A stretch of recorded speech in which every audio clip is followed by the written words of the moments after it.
Bolsonaro no Supremo Tribunal Federal e também os outros acusados ali no golpe do 8 de janeiro. Quem vai conversar com a gente é o Cacai, porque na sexta-feira acabaram todos os prazos ali para as apresentações das defesas prévias, né? Não das defesas prévias dos acusados pela PGR. Cacai, boa noite para você. Agora a gente quer saber quanto tempo que isso tudo deve levar, né? Como é que vai ser a partir de agora? Boa noite, Gabi, Rodrigo, meu querido Chico. Olha, tem muita divergência em relação a isso. Eu tenho uma visão de que esse processo será julgado muito rapidamente. Eu acho que até setembro nós já teremos o julgamento definitivo desse processo. E vou explicar por quê. Quando foi apresentada a denúncia, que demorou 2 anos, mas que veio, eu disse que o que aconteceria seria o ministro Alexandre iria imediatamente fazer notificação para essa defesa prévia, porque, veja bem, o processo não começou ainda. Só inicia processo, eles só viram réus depois de recebida a denúncia, que é um ato formal de recebimento, para então iniciar a instrução do processo. E eu disse, dentro de 20 dias, estaremos aptos a estar já falando à Procuradoria, porque são 15 dias que cada um, claro, os advogados brigaram para aumentar, mas o regimento é expresso, 15 dias. O Alexandre determinou no mesmo dia a intimação, foi feita imediatamente. Na sexta-feira, todo mundo já apresentou a defesa prévia.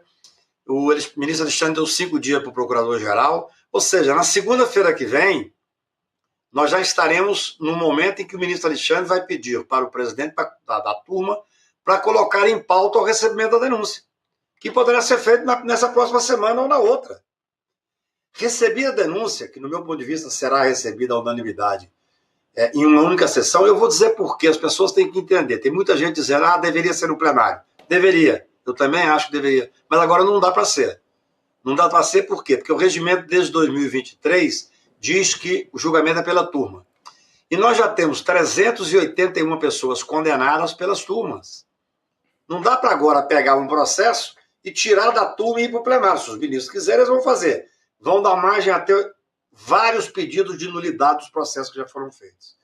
Então, dentro de 15, 20 dias, nós estaremos aptos a ver o julgamento, que deverá ser numa única tarde, do recebimento das denúncias. Recebida a denúncia, qual é o próprio procedimento? Eu vou ser bem óbvio aqui para quem não tem formação jurídica. E é bom que as pessoas entendam isso. Recebida a denúncia, vai haver uma citação, aí sim, para fazer uma defesa já como réus. O processo já iniciado, é o começo da instrução. É claro, você vai ter... mas agora vão ter 300 testemunhas, isso vai demorar muito tempo. Não, desde o mensalão, mudou-se a sistemática, a metodologia. Antigamente, os ministros, na minha época, que eu advoguei muito para ministro supremo, para presidente da República e tal, os ministros ouviam as pessoas. Hoje não. As testemunhas são ouvidas por carta de ordem para os juízes federais. Então, o ministro Alexandre vai dar 30 dias para ouvir todas as testemunhas. E elas serão ouvidas em 30 dias. Ou seja, quando for para o final de maio, nós estaremos já numa fase de quê? A pedido, é claro, cada defesa vai apresentar várias nulidades, preliminares e tal. Gente, é bom que a gente saiba que essas preliminares, na sua grande maioria, já foram julgadas pela mesma turma, pelos mesmos fatos, Chico, em 381 pessoas condenadas. Sim. Então não adianta não, mas agora não tem competência do Supremo, já está decidido. Mas agora não tem competência da primeira turma, já está decidido. Porque isso já foi decidido para os demais, não pode haver privilégio. Não, mas acontece que o ministro Alexandre tem que se dar por impedido porque houve ameaça de morte. Opa! Quer dizer, então, que quem escolhe quem vai ser o julgador é o réu, é o indiciado, ameaça o Alexandre, eles tiram ele. Aí distribui para o Gilmar. Opa, o Gilmar também é meio danado, tira ele. E vai tirando até chegar em alguém que eles acham mais simpático. Não é assim que funciona o processo penal. As maneiras de impedimento e suspeição são fixadas anteriormente. Não pode ser o réu que vai escolher. Aí tem outra novidade. Não, vamos impedir Flávio Bolsonaro, o Flávio Dino e o Cristiano Zanin. O ministro Flávio Dino já disse, não, eu me acho absolutamente apto a julgar. Então, esse processo poderá estar instruído, deverá estar instruído ainda nesse semestre. Depois é colocar para julgar numa sessão. O ideal seria que fosse do pleno? Sim, se todos os demais tivessem sido julgados no pleno. Eu sempre fui favorável ao julgamento em processo originário, no pleno, com os advogados tendo direito à tribuna, ampla defesa e tudo mais. Mas não se pode mudar no meio do jogo. Esse é o mesmo, os fatos. O que se tem que entender, Gabi, não falo isso com pretensão, não. Falo com experiência de advogado criminal, que advoga no Supremo há 40 anos. O que se tem que entender é que essas teses já foram quase todas decididas. Eu, por exemplo, estou decidindo agora, mas deveria ser primeira instância. Isso já está decidido. O Supremo Tribunal mudou a jurisprudência há muito pouco tempo atrás para entender o quê?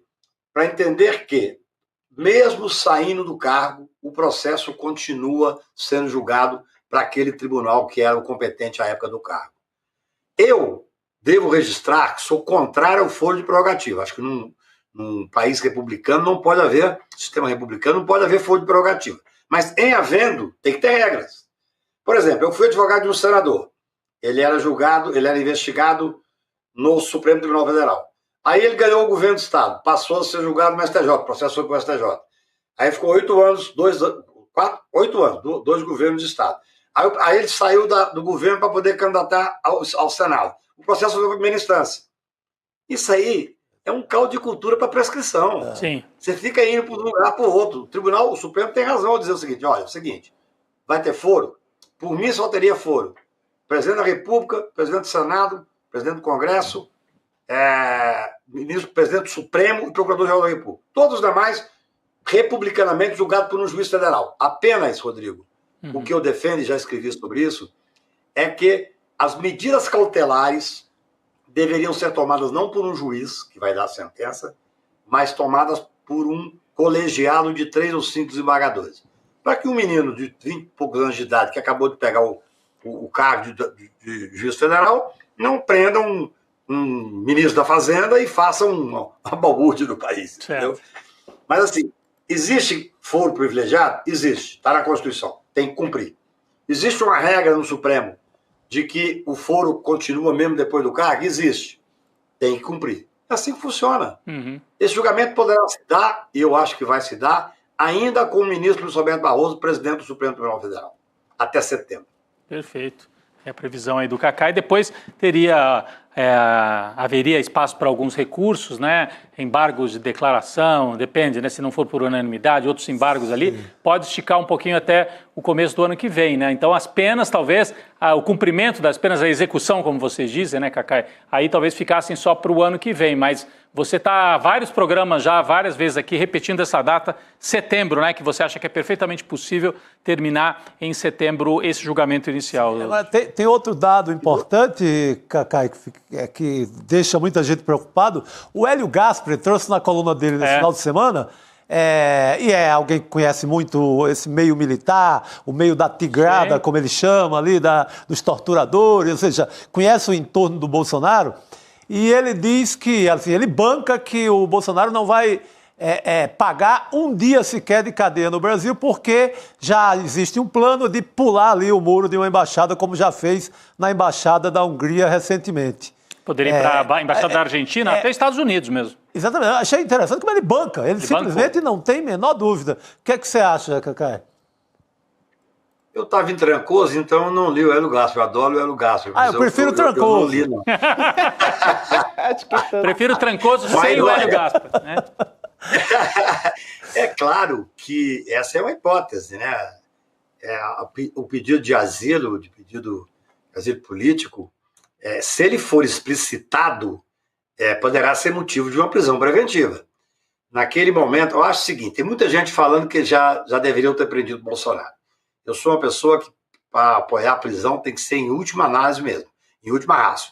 Acho que teve motivos. No momento em que se descobriu o plano para matar o presidente da República, o vice-presidente, e o ministro Supremo, ali era mais do que suficiente para sair prisão preventiva. Optaram por denunciar sem prisão preventiva. Aquele momento em que ele foi e dormiu 2 dias na Hungria, aquilo foi para lá de chamativo, ou seja, é motivo para pensar, esse cidadão quer fugir. Ele já está sem o passaporte. Essa é a verdade. Eu dei até uma entrevista ontem dizendo que não acho que haja motivo agora para colocar o tornozeleiro eletrônico. Ou existe um motivo real para que as pessoas possam dizer, não, ele está em negociação para conseguir um asilo em tal país. Aí é motivo de prisão preventiva. Veja bem, eu até vou falar uma coisa, e sei que muitos dos nossos amigos não vão gostar. Eu sou favorável a uma jurisprudência antiga do Supremo, na época do ministro Sepúlveda Pertence, que foi o maior ministro de direito criminal que o Supremo teve nos últimos anos, que dizia que a fuga é um direito do cidadão. O cidadão acha que uma prisão é injusta, ele não é obrigado a submeter a uma prisão injusta. Isso mudou. O Supremo hoje, o Judiciário como um todo, entende que se a pessoa foge ou dificulta, através de, por exemplo, não querer ser intimada e tal, é motivo para fuga. Sim. Então, se existir uma comprovação, não pode ser porque as pessoas começam a dizer, gente, nós temos que saber que o julgamento tem que ser um julgamento democrático, com estrutura democrática, num processo penal democrático. Então, assim, o fato de nós acharmos que ele vai tentar evadir, que ele vai tentar ir para a embaixada, isso não é motivo. É motivo para quê? É motivo para a Polícia Federal fazer o monitoramento nele. Sim. Isso é a coisa mais simples do mundo. É necessário, Gabi. Colocar uma tornozeleira eletrônica, eu acho over, a não ser que tenha um elemento para colocar a tornozeleira eletrônica. É isso, Cacai. Mas olha, quantas embaixadas estariam realmente em condições de dar esse asilo e acolher Bolsonaro? Pouquíssimas. 4 ou 5. A Polícia Federal pode fazer uma campana nessas 4 ou 5 embaixadas. Fica aqui uma ideia para o doutor Andrei. Pode fazer uma campana. E aí sim, se estranhamente ele chega lá, para ir, a não ser que seja uma festa na embaixada feita e programada e tal, aí você poderia dizer o seguinte, não, há um fato concreto. Uhum. Nós temos que manter a tranquilidade, nós temos que julgar esse processo com a rapidez que eu acho que vai ser julgado, dando todo o direito de defesa que está sendo dado. É normal, o advogado tem o direito de dizer o seguinte, não, mas não devia estar no Supremo. Tá bom, é um direito do advogado pensar isso. O Supremo acha que deveria. Já disse em vários casos. Sim. Mas o Alexandre tem que dar por impedido. Não tem que dar por impedido, não. Não depende do cara que está sendo investigado. Perfeito, Cacai. Então a regra é essa.